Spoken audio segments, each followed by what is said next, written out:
पर कुछ ऐसा हो जाएगा जिसे सुनकर और देखकर लोग कांप उठे। ये लोगों ने नहीं सोचा था। इस बार का महाकुंभ केवल एक धार्मिक मेला नहीं था, यह एक ऐसा रहस्य लेकर आया जिसे सुनकर लोगों के होश उड़ गए। आखिर उस साधु में ऐसा क्या था कि महिलाएं उसकी तरफ खिंची चली जाती थीं और आखिर महिलाएं गायब क्यों होने लगीं? एक एक कर आपको सब जानने को मिलेगा। पर अगर आप भी भगवान को मानते हैं तो वीडियो को लाइक करके कमेंट बॉक्स में हर हर महादेव जरूर लिखिए। आइए जानते हैं पूरी कहानी क्या थी। घटनाएं उस दिन शुरू हुई जब एक रहस्यमयी अघोरी साधु ने घाट पर कदम रखा। उसकी उपस्थिति ने न केवल लोगों को आकर्षित किया बल्कि डराया भी। उसकी आंखों में गहरी लाल चमक थी और शरीर पर राख लिपटी हुई थी। उसके आने के बाद से घाट पर अजीब घटनाएं होने लगीं, महिलाएं गायब होने लगीं और चारों ओर एक ऐसा रहस्य गहराने लगा जिसे सुलझाना आसान नहीं था। प्रयागराज के संगम घाट पर चारों तरफ चहल पहल थी। साधु संत अपने अपने आश्रमों में बैठे हुए भजन कीर्तन कर रहे थे।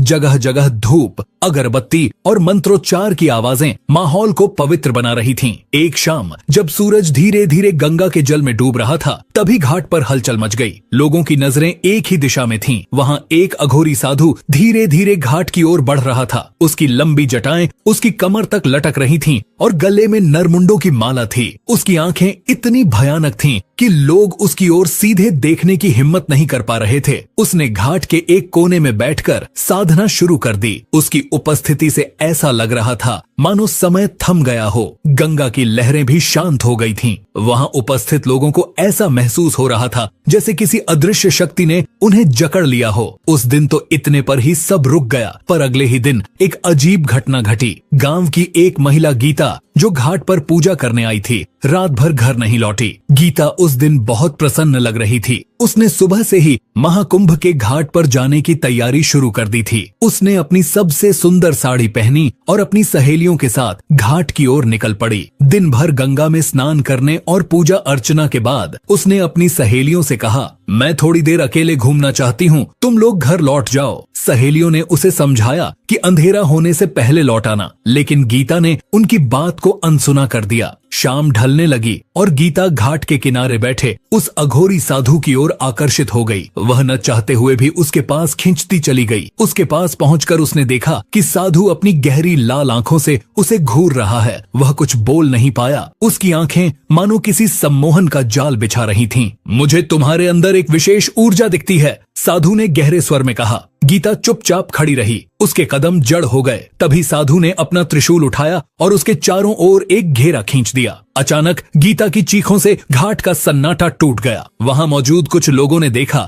लेकिन डर के मारे वे उसकी मदद के लिए आगे नहीं बढ़ पाए। गीता की चीखें धीरे धीरे थम गईं। उसके बाद वह अघोरी के साथ गंगा के पास बने अंधेरे जंगल की ओर चली गई। अगले दिन सुबह जब गीता घर नहीं लौटी तो उसके परिवार वालों ने उसे ढूंढना शुरू किया। उसकी माँ घाट पर रोते हुए लोगों से पूछती रही, क्या किसी ने मेरी गीता को देखा है? वह कल शाम यहाँ आई थी। कुछ लोगों ने बताया कि उन्होंने गीता को साधु के पास जाते देखा था, लेकिन उसके बाद क्या हुआ यह कोई नहीं जानता। गीता का पति रमेश पुलिस थाने पहुंचा। वह घबराए हुए स्वर में बोला, मेरी पत्नी कल शाम से गायब है। कुछ लोगों ने उसे उस अघोरी के पास जाते हुए देखा था। पुलिस को गंभीरता से नहीं लिया। उन्होंने इसे सामान्य गुमशुदगी का मामला समझकर टाल दिया, लेकिन रमेश को यकीन था कि उसकी पत्नी के गायब होने के पीछे वही अघोरी साधु है। धीरे धीरे यह खबर पूरे मेले में फैल गई। लोगों में डर और अजीब सी बेचैनी फैलने लगी। अब हर कोई अपने परिवार के सदस्यों को लेकर सतर्क हो गया। महिलाएं उस घाट पर जाने से कतराने लगीं।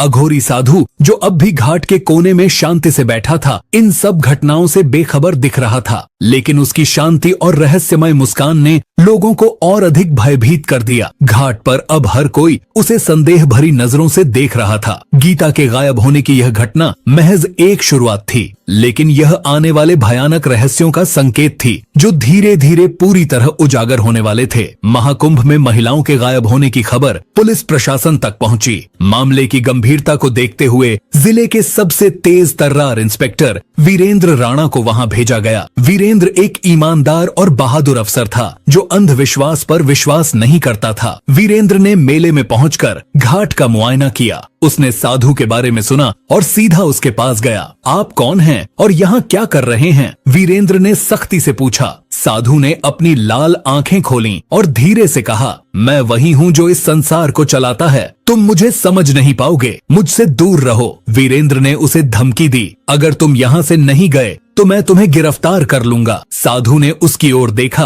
और मुस्कुराते हुए कहा, तुम मुझे नहीं हटा सकते, मेरी शक्तियों को चुनौती मत दो। वीरेंद्र की धमकी के बाद भी साधु टस से मस नहीं हुआ। उसने एक गहरी सांस ली और अपनी आंखें बंद कर लीं। कुछ पल बाद उसने अपना त्रिशूल उठाया और जोर से धरती पर मारा। उस प्रहार से गंगा के शांत पानी में अचानक उथल पुथल मच गई। ऐसा लगा मानो नदी ने अपनी गति को रोककर क्रोध में उफान मारा हो। आसमान में काले बादल छा गए और बिजली चमकने लगी। घाट पर उपस्थित लोग चीखने चिल्लाने लगे। किसी ने ऐसी घटना पहले कभी नहीं देखी थी। गंगा के पानी में एक भयानक भंवर बनने लगा। लोग डर से घाट छोड़कर भागने लगे। साधु ने अपनी आंखें खोलीं और वीरेंद्र की ओर देखा। उसकी लाल आंखों में एक अजीब सी चमक थी, मानो वह इंसान नहीं, कोई अलौकिक शक्ति हो। उसने गहरे स्वर में कहा, मैंने कहा था मेरी शक्तियों को चुनौती मत दो। अब देखो तुम्हारे इस संसार का क्या होता है। अचानक घाट पर मौजूद कुछ महिलाएं बेहोश होकर गिर पड़ीं। उनकी सांसें चल रही थीं, लेकिन वे जैसे किसी गहरी नींद में चली गई थीं। वीरेंद्र और उसकी टीम यह देखकर हक्के बक्के रह गए। यह क्या कर रहे हो तुम? वीरेंद्र गुस्से में चिल्लाया। साधु मुस्कुराया और कहा, यह केवल शुरुआत है। उसने त्रिशूल को घुमाया और एक मंत्र पढ़ा। बेहोश महिलाएं उठीं और एक कतार में चलने लगीं।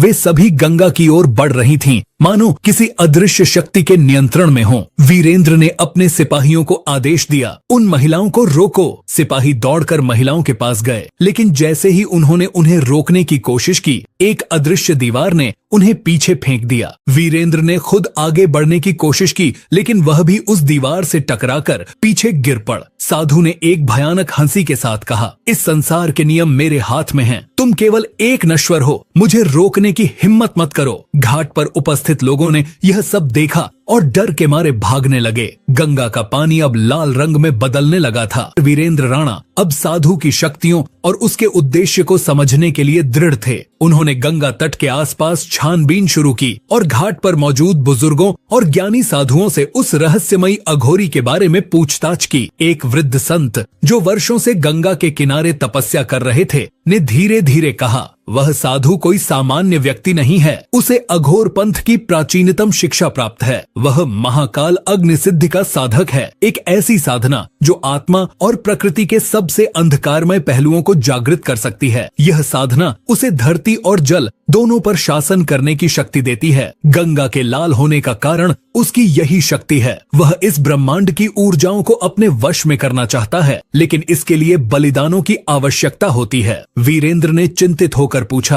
तो क्या वह इन महिलाओं को उसी बलिदान के लिए ले जा रहा है? संत ने सिर हिलाते हुए कहा, हाँ, और यदि यह अनुष्ठान पूरा हो गया तो वह इतना शक्तिशाली बन जाएगा कि उसे कोई रोक नहीं सकेगा। त्रिलोक में अराजकता फैल जाएगी। उसे रोकने के लिए समय कम है। साधु की शक्तियाँ किसी साधारण अघोरी से बहुत आगे थीं।